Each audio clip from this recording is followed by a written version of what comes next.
ಎಲ್ಲರಿಗೂ ನಮಸ್ಕಾರ. Welcome to my channel. ಏನಪ್ಪ ಇಲ್ಲಿ ಪರ್ಪಲ್ ಕಲರಲ್ಲಿ ಏನೋ ಪಲ್ಯ ಮಾಡಿದ್ದಾಳೆ ಅಂತ ಯೋಚನೆ ಮಾಡ್ತಾ ಇದ್ದೀರಾ?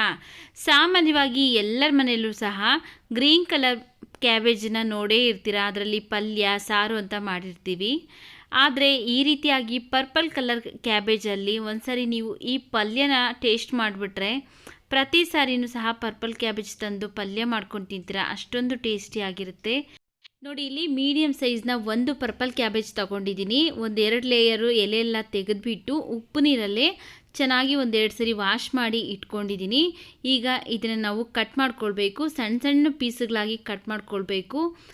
ಈ ಕ್ಯಾಬೇಜ್ ಪಲ್ಯನ ನೀವು ಚಪಾತಿ ಜೊತೆ, ರೊಟ್ಟಿ ಜೊತೆ ಅಥವಾ ಅನ್ನ ಸಾಂಬಾರ್ ಜೊತೆ ಸೈಡ್ ಡಿಶ್ ಆಗೂ ಸಹ ತುಂಬ ಟೇಸ್ಟಿ ಆಗಿರುತ್ತೆ. ನೀವು ಬೇಕಿದ್ದರೆ ಗೋಬಿ ಮಂಚೂರಿಯನ್ನು ಸಹ ಮಾಡ್ಕೊಳ್ಬೋದು, ಹಾಗೆಯೇ ಪಕೋಡನ್ನು ಸಹ ಮಾಡ್ಕೊಳ್ಬೋದು. ಆದರೆ ಒಂದು ಸ್ವಲ್ಪ ಕಲರು ಪಿಂಕ್ ಆಗಿ ಡಿಫ್ರೆಂಟಾಗಿ ಇರುತ್ತೆ ಅಷ್ಟೇ. ನೀವು ಸಹ ಪರ್ಪಲ್ ಕಲರ್ ಕ್ಯಾಬೇಜ್ ತಂದಾಗ ಈ ರೆಸಿಪಿನ ಟ್ರೈ ಮಾಡಿ ಹೇಗೆ ಬಂತು ಅಂತ ಕಮೆಂಟ್ ಸೆಕ್ಷನಲ್ಲಿ ಕಮೆಂಟ್ ಮಾಡಿ ಸ್ನೇಹಿತರೆ. ನೋಡಿ, ಈ ರೀತಿಯಾಗಿ ಸಣ್ಣ ಸಣ್ಣ ಪೀಸ್ಗಳಾಗಿ ಕಟ್ ಮಾಡ್ಕೊಂಡಿದ್ದೀನಿ. ಈಗ ಈ ಎಲೆಕೋಸನ್ನು ಮತ್ತೊಂದು ಪಾತ್ರೆಗೆ ಸೇರಿಸ್ತಾ ಇದ್ದೀನಿ. ನಾವು ಈಗ ಎಲೆಕೋಸನ್ನು ಮತ್ತೆ ಒಂದೆರಡು ಸರಿ ಚೆನ್ನಾಗಿ ತೊಳ್ಕೊಬೇಕಾಗತ್ತೆ. ಆದ್ದರಿಂದ ನಾನು ಈ ಎಲೆಕೋಸು ಮುಳುಗುವಷ್ಟು ನೀರನ್ನು ಸೇರಿಸ್ತಾ ಇದ್ದೀನಿ. ಹಾಗೆಯೇ ಇದಕ್ಕೆ ಒಂದು ಸ್ವಲ್ಪ ಉಪ್ಪನ್ನು ಸಹ ಹಾಕ್ಕೊಳ್ತಾ ಇದ್ದೀನಿ. ಉಪ್ಪನ್ನು ಹಾಕಿ ಚೆನ್ನಾಗಿ ಈಗ ಕೈಯಿಂದ ಇಸ್ಕಿ ತೊಳಿಬೇಕಾಗತ್ತೆ. ನಾವು ಬಳಸುವಂತಹ ಎಲೆಕೋಸು, ಹೂಕೋಸು, ಟೊಮೆಟೊ, ಕ್ಯಾಪ್ಸಿಕಮ್ ಯಾವುದೇ ತರಕಾರಿ ಆದ್ರೂ ಸಹ ನಾವು ಉಪ್ಪು ನೀರಲ್ಲಿ ತೊಳೆದು ಆ ನಂತರ ಬಳಸಬೇಕಾಗತ್ತೆ. ಯಾಕಂದರೆ ಕ್ರಿಮಿ ಕೀಟನಾಶಕಗಳು ಜಾಸ್ತಿ ಹೊಡೆದಿರ್ತಾರೆ. ಅದರಿಂದ ನಾವು ಈ ರೀತಿಯಾಗಿ ಚೆನ್ನಾಗಿ ಉಪ್ಪು ನೀರಲ್ಲಿ ತೊಳೆದು ಆ ನಂತರ ಉಪಯೋಗಿಸ್ಬೇಕು. ನೋಡಿ, ಇಲ್ಲಿ ಇದರಲ್ಲಿ ಇರುವಂಥ ನೀರನ್ನೆಲ್ಲ ನಾನು ಸಪ್ರೇಟ್ ಮಾಡಿ ಇಟ್ಕೊಳ್ತೀನಿ. ನಾನಿಲ್ಲಿ ನಿಮಗೆ ನೀರು ತೋರಿಸೋದಕ್ಕೋಸ್ಕರ ಈ ರೀತಿ ಬಟ್ಲಿಗೆ ಸಪ್ರೇಟ್ ಮಾಡ್ಕೊಳ್ತಾ ಇದ್ದೀನಿ. ಏನಕ್ಕಪ್ಪ ಅಂದರೆ ಎಷ್ಟೊಂದು ನ್ಯಾಚುರಲ್ ಆಗಿ ಕಲರ್ ಬಿಟ್ಕೊಂಡಿದೆ. ನೋಡಿ, ನಾವು ಬಿಳಿ ಬಟ್ಟೆಗಳಿಗೆಲ್ಲ ಉಜಾಲ ನೀಲಿ ಆಗ್ತಿರಲ್ಲ, ಅದೇ ರೀತಿಯಾಗಿ ಬಿಟ್ಕೊಂಡಿದೆ.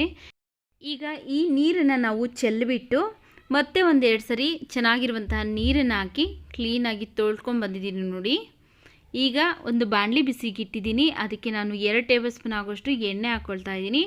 ಎಣ್ಣೆ ಚೆನ್ನಾಗಿ ಬಿಸಿ ಆದಮೇಲೆ ಒಂದು ಅರ್ಧ ಸ್ಪೂನ್ ಆಗೋಷ್ಟು ಸಾಸಿವೆ ಹಾಕ್ಕೊಳ್ತಾ ಇದ್ದೀನಿ. ಆನಂತರ 2 ಟೇಬಲ್ ಸ್ಪೂನ್ ಆಗೋಷ್ಟು ಕಡಲೆಬೇಳೆ ಹಾಕ್ಕೊಳ್ತಾ ಇದ್ದೀನಿ. ಸ್ವಲ್ಪ ಹಸಿ ಕರಿಬೇವಿನ ಸೊಪ್ಪನ್ನು ಹಾಕ್ಕೊಂಡು ಕಡಲೆಬೇಳೆ ಎಲ್ಲ ಲೈಟಾಗಿ ಕಲರ್ ಚೇಂಜ್ ಆಗೋವರೆಗೂ ಫ್ರೈ ಮಾಡ್ಕೊಳ್ತಾ ಇದ್ದೀನಿ.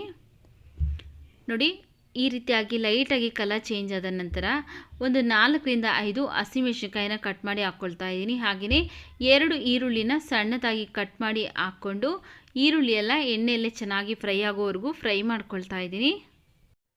ನೋಡಿ, ಈಗ ಈರುಳ್ಳಿ ಹಸಿಮೆಣಸಿನಕಾಯಿ ಎಲ್ಲ ಇಷ್ಟು ಫ್ರೈ ಆದ ನಂತರ ಆವಾಗಲೇ ತೊಳೆದು ಎತ್ತಿಟ್ಕೊಂಡಿದ್ರಲ್ಲ ಎಲೆಕೋಸು, ಅದನ್ನು ಇದಕ್ಕೆ ಸೇರಿಸ್ತಾ ಇದ್ದೀನಿ. ಎಲೆಕೋಸನ್ನು ಹಾಕ್ಕೊಂಡು ಚೆನ್ನಾಗಿ ಒಂದ್ಸರಿ ಮಿಕ್ಸ್ ಮಾಡ್ಕೊಳ್ಬೇಕು. ನಾವು ಇದಕ್ಕೆ ನೀರೇನು ಸೇರಿಸಲ್ಲ. ತುಂಬ ಚೆನ್ನಾಗಿ ಸಾಫ್ಟಾಗಿ ಇದರಲ್ಲಿರುವಂತಹ ನೀರಿನ ಅಂಶ ಬಿಟ್ಕೊಂಡು ಅದೇ ಬೆಂದು ಬಿಡುತ್ತೆ. ನೀರೇನು ಸೇರಿಸೋದಕ್ಕೆ ಹೋಗಬಾರ್ದು ಪಲ್ಯ ಮಾಡಬೇಕಾದ್ರೆ. ನೋಡಿ, ಈಗ ಚೆನ್ನಾಗಿ ಒಂದ್ಸರಿ ಮಿಕ್ಸ್ ಮಾಡಿಕೊಂಡು ಈಗ ಇದಕ್ಕೆ ನಾವು ರುಚಿಗೆ ತಕ್ಕಷ್ಟು ಉಪ್ಪನ್ನು ಸೇರಿಸಬೇಕು. ಉಪ್ಪನ್ನು ಸೇರಿಸಿ ಮತ್ತೆ ಒಂದ್ಸರಿ ಉಪ್ಪೆಲ್ಲ ಮಿಕ್ಸ್ ಆಗೋ ಥರ ಮಿಕ್ಸ್ ಮಾಡಿಬಿಟ್ಟು ಈಗ ಇದ್ರ ಮೇಲೆ ನಾವು ಲಿಡ್ನ ಕ್ಲೋಸ್ ಮಾಡಿ ಸ್ಟೌರಿನ ಲೋ ಫ್ಲೇಮಲ್ಲಿ ಇಟ್ಕೊಂಡು ಒಂದು 4ರಿಂದ 5 ನಿಮಿಷ ಬೇಯಿಸ್ಕೊಳ್ಬೇಕು. ಮಧ್ಯ ತಿರುಗಿಸ್ತಾ ಒಂದು 4ರಿಂದ 5 ನಿಮಿಷ ಚೆನ್ನಾಗಿ ಬೇಯಿಸ್ಕೊಳ್ಬೇಕು.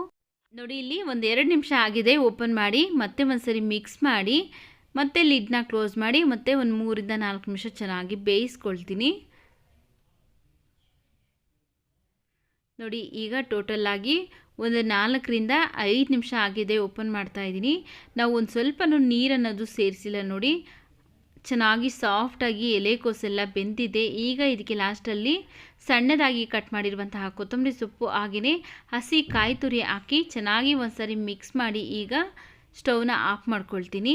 ನೋಡಿ, ರುಚಿಯಾದಂತಹ ಪರ್ಪಲ್ ಕ್ಯಾಬೇಜ್ ಪಲ್ಯ ರೆಡಿ ಆಗಿದೆ. ವಿಡಿಯೋ ಇಷ್ಟ ಆಗಿದ್ರೆ ವಿಡಿಯೋಗೆ ಲೈಕ್ ಮಾಡಿ, ವಿಡಿಯೋವನ್ನು ಶೇರ್ ಮಾಡಿ, ನಮ್ಮ ಚಾನಲ್ಗೆ ಸಬ್ಸ್ಕ್ರೈಬ್ ಮಾಡಿ, ಸಪೋರ್ಟ್ ಮಾಡಿ.